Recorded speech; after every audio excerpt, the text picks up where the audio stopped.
You're one of the YouTube OGs. Can you Yes. talk a little bit about what happened? Like what happened when you went from a successful YouTuber to someone who is struggling financially? What really went down? What really went down is that YouTube changed how people were seeing you. You know, I put something out and it's great because I'm funny, you know, and people see it and they love it and they share it. And that, you know, I put something out, it's go viral, you know, they see it and they share it and that, you know, and now you put something out, you know, not everybody's seeing it. It's not on what they used to have, like pages, YouTube page. Like if you search what's on YouTube, you know, there's my picture and my page, my channel. And then they used to have like suggested channels. If you watch this, you know, like they would, I feel like take care of you, so to speak, since you were there putting out stuff. And then boom, it changed. And not even my own people who are subscribed to me were seeing everything that I post. Yeah. So on top of that, and I'm still living large, right? Because like now, you know, I'm a YouTuber, I'm making money. People know who I am. I interviewed President Barack Obama. I'm the whoop whoop. You know, still living up there, and the money's going, but I'm still going to the spa. You know, like this is not like even like high class weed. You know, I just, you know, it's just where I am now. You know, and then I did 12 IVFs. I'm in the hole. You know, it comes taking loans and on this and that and trying to, you know, create a family. Meanwhile, while I'm focusing on that, now I'm in a divorce, you know, because I'm focusing on other things, thinking that, okay, well, that take care of itself. You're okay. You're grown. That's fine. I got to do this and this and this and this. And I'm focusing on other things. And divorce costs a lot of money. And the money is not coming in. And what do you do now? Like I've been on YouTube, you know, YouTube darling, an OG for over 10 years. And then, well, you know, where's mommy and daddy? What are y'all doing? Yeah. So, that's what happened. I'm still living up here, and the money was like with no savings because people, you know, you get money every month. It comes in every month from people watching your videos, sharing your videos, and that's not what was happening. In on the GloZell show, you and Candy were talking about the YouTube algorithm change. Is that what was happening that really directly impacted your income? Yes, it impacted it dramatically. Yeah. So the millionstories.com, the Singleton Foundation, the whole thing is about finances and budgeting and helping you where you are. So they parlayed that into the GloZell show. Like here we have a person where we can actually show you, you know, that you already know. And you think all this because I'm on the red carpet and I'm in trolls and I'm doing this, I'm doing that. You know, like my last residual check was 26 cents. You know, I'm like, do you know it costs you more to mail that to me? You know, don't let it build up to $1, you know? So like those things that is real. I'm already in the hole. So one good thing that's happened that people are like, oh, COVID. I'm like, oh, but they can't kick me out now. There's a law. Thank you. Thank you. Okay. Extreme flu, you know, like there's no notices on the door. They went from you're getting out to, it would be nice if you paid us, you know, just let us know. So I'm like, okay, whew, buy me some silver lining. Yes, this is a silver lining. And same with the car. I finally put the tags on the car. I'm like, well, the repo man is not coming. You know, it'd be nice if you pay for this car, but we're not gonna take it, you know, until they lift that ban. You know, so that's where I am. And the GloZell show is real life, like as it's happening right now. The show, please watch. You know, I'm telling everybody to watch the GloZell show on YouTube, on millionstories.com. It's coming out of this show called Faceplant that's on millionstories.com, where I'm telling the story of, yeah, the marriage is not going well and I'm gonna have to move, but I didn't have the money to move and I just don't know where I am right now. And from there, they had the brilliant idea of like, you know what, there's a story there, let's follow GloZell. And that's where the GloZell show came from. What is one thing that you've learned so far that you wish you would have known previously? Well, you know, one thing that I do tell, especially because there's a lot of new influencers coming up and money gets thrown at you, you know, sometimes really fast, is that anything can change. I knew a lot of people who were on Vine and that then Vine went away, you know, and I'm thinking, well, oh, well, these kids, you know, YouTube, and then, you know, you're not paying attention to your own finances because you never had to. You've always had money. Life has always been easy for me. I'm fine. Everybody loves me. Yeah. And then I'm like, you can love me, but now I'm poor and broke. So I would tell people, you know, pay attention. You do need to save for a rainy day. You know, at least know where your money's going. I'm in court, and they're like, well, what is the money spent on? I don't know. Oh, okay. So how come you in $200,000 of debt? Where did that go? Am I know. You sure about that? I don't know. I'm like, I don't know. Yeah. I don't know where the money went. Like I don't know. So I know I don't have any now. How about that? You know, so that's where it is. Know where your money's going. And you know, I managers and agents before that was taking as much as 40% of things, and that's where that was. And now I have new management, new agents, and I'm taking on more responsibility where I just want to be the funny one in front of the camera. But you got to be a business person also. You need to know what is coming in, how, you know, when, like now I'm like, I didn't even know how to pay bills. I didn't even know who we were paying it to, you know, like somebody else was doing that.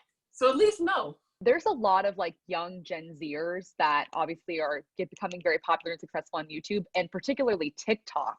Some of these kids are making millions and they're like just standing, no offense, but some of them are just don't really have like a beat or like a actual like topic they're discussing. They're just kind of like standing there looking pretty. What advice do you have for these kids blowing money on cars and, you know, all this stuff, dropping out of college, that kind of thing? What advice do you have for them? Well, you know, the money that's coming in from the latest thing now is TikTok, and it's huge. You know, there was a threat even this year that TikTok was going to go away. You know, what came through your mind then?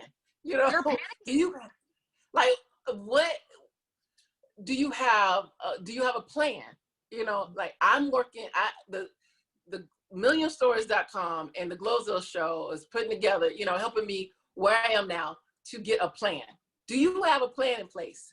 Because you're young and cute and yeah, you're spending money on all these cars, but that doesn't last. It does not last. I used to go to, when we were, you know, before COVID, VidCon, and you would see the latest, you know, newest stars, because you hear everybody screaming, ah! And run into them, ah! And then next year is a whole different group. Yeah, you know, nobody cares who you are because there's always somebody cuter, younger, prettier coming up. You know, funnier coming up, and that's why you have to have the most iconic lips in the world. People remember. You know, but that I would tell them, like, you got to be smart, or you know, definitely have smart people around you, because hey, when you have a lot of money, there's a lot of people around you, and then when it drops, and it's gonna drop, you know, it's gonna drop, and you might have to reinvent yourself. You know, are those people going to be there to help you then? So you know what's going in your bank, how you get your money, where's your money coming from, and where is it going? You know. What made you decide to open up about this and to be vulnerable and personal with people about something so, you know, private often? Well, you know, my thought is at the bottom line. Because like I said, there's things going on in my life that let me just, I want my daughter to know that I've tried everything, you know, to make sure that we are on track. And I want her to know that I'm willing to put myself out there. Like my mom was willing to, you know, embarrass herself to make sure that she gets some help for me, you know, so I can stay in school, so I can eat right, you know, and that's basically my bottom line, because I'm like, well, you know, I could get a 10 for 1 outside somewhere, you know, for me, but not for my kid. And I'm just not, I'm too focused on, I just can't be embarrassed. I can't let embarrassment stop me. You know, it was the ego that kept me, you know, spending so much. And that's the problem. So now the ego is gone. There is no ego. And if you can catch that before you get to this part, it'd be great. Like when I was hearing, like, you spending a lot of, you're spending money, the money's not coming in like it was. And no, whatever. I need to do this. Blah, blah, blah. People expect this of me. I got to take care of this person, and here comes this holiday and their birthday and this and that. People who are around you. I'm a giver. I got it.